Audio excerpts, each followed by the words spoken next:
পক্ষ থেকে সবাইকে অসংখ্য ধন্যবাদ। সবাই কেমন আছেন?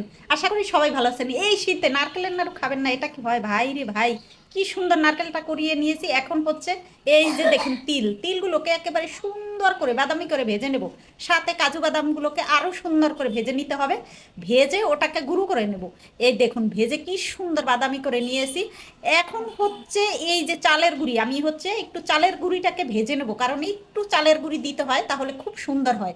তো এই দেখুন কাজু, তিল, তারপরে হচ্ছে নারকেল আর গুড়, এগুলোকে সবগুলোকে রেডি করে নিয়েছি। এখন হচ্ছে নারকেলের মধ্যে হচ্ছে গুড়টা দিয়েছি।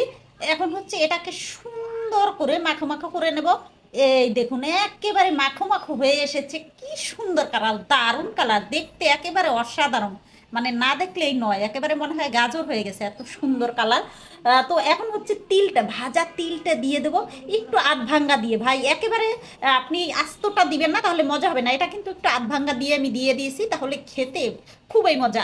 এই দেখেন কাজুটাকেও আধ ভাঙ্গা দিয়ে দিয়েছি, খুবই মজা। এটা বাইকে বাইকে পড়লে দাঁতের মধ্যে এত স্বাদ, এর কোনো তুলনা হয় না। এই যে হচ্ছে সেই চালের ভাজা গুঁড়িটা অল্প পরিমাণ, জাস্ট একটু আঠা আঠা, বেশি ভালো হবে তো, এভাবে করে নিয়েছি। এখন হচ্ছে সুন্দর করে এই যে গ্লাসটা দিয়ে একটু মিক্সড করে দিব, তাহলে হবে কি একেবারে আঠা আঠা, এত সুন্দর একটা আপনার আঠা আঠা হবে যে বানাতে খুবই সুবিধা। এটা হচ্ছে পাকটা খুব ভালো হয়। ওই দেখুন হয়ে গেছে। আমি এখন এটাকে একেবারে ছোট করে ছোট ছোট নাড়ু বানিয়ে নেব, কারণ এটা হচ্ছে বড়টার মধ্যে দিব, সাদা নাড়ুর মধ্যে দেখতে একেবারে অসাধারণ ফুলের মতো ফুটে রবে।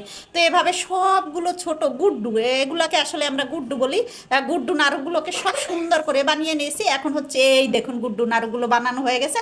এখন সেই সুন্দর বড় বড় নাড়ুগুলো করে নেওয়ার জন্য আমি অনেকগুলো নারকেল কুড়িয়ে নিয়েছি। তো হয়ে গেছে, এখানে আছে চিনি, এখানে আছে এলাচ গুঁড়ো, তিল, তারপরে হচ্ছে কাজু। এই দেখুন সুন্দর করে এগুলোকে একেবারে ভেজে নিয়েছি।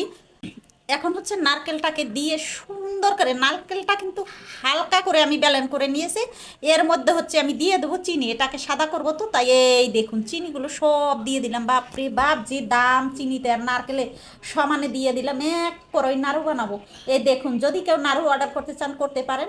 এখন হচ্ছে গিলাস দিয়ে এটাকে আমি একেবারে পাকটা সুন্দর আনার জন্য একেবারে মাখো মাখো মাখো মাখো করব। তো গ্লাস দিয়ে করলে এটা খুব সুন্দর হয়, এই জন্য আমি গ্লাস দিয়ে করতেছি। তো হাতটা পুরো লাল হয়ে গেছে, এত কষ্ট, সত্যি বানাতে কিন্তু কষ্ট আছে, বেশ কষ্ট। তো তারপরও যেহেতু খাওয়াতে হবে সবাইকে, তো বানিয়ে নিলাম। এই যে হচ্ছে সেই তিল, দেখুন গুঁড়োটা করে একেবারে দিয়ে দেবো এখন অনেকগুলো তিল, তাহলে স্বাদটা এত ভালো হবে, দারুণ কিন্তু স্বাদটা হবে। আর এই হচ্ছে সেই এলাচ দানা, এলাচ দানা অবশ্যই দিবেন, এলাচ দানা না দিলে কি হবে নাকি। আর এই যে সেই গুড্ডু নাড়ুগুলো, দেখুন গুড্ডু নাড়ুগুলো এর মধ্যে দিয়ে দেবেন, একেবারে এত সুন্দর হবে, মানে অসাধারণ, জাস্ট অসাধারণ। তো এখন আপনি এই দেখুন সবগুলো দিয়ে আমি কিন্তু সুন্দর করে একেবারে মিক্সড করে বানাইছি। আর এই যে হচ্ছে সেই গুড্ডু নাড়ু বড়টার মধ্যে পড়লে কত সুন্দর, একেবারে অসাধারণের চেহারা হয়। মানে কি বলবো, এত সুন্দর, কমলা লেবুর মতো দেখতে, অসাধারণ, বিশ্ব সুন্দরী বলতে পারেন। এই নাড়ুর নাম হয়েছে বিশ্ব সুন্দরী নাড়ু। আর এর স্বাদ মানে অমৃত, জাস্ট অমৃত। এটা না খেলে বিশ্বাস করুন বুঝবেন না এটার যে কত স্বাদ। তো হয়ে গেল আমার নাড়ু বানানো। বন্ধুরা এই শীতে অবশ্যই এই নাড়ুগুলো খাবেন এবং প্রতিভা কিচেন ফলো করবেন। সবাইকে ধন্যবাদ।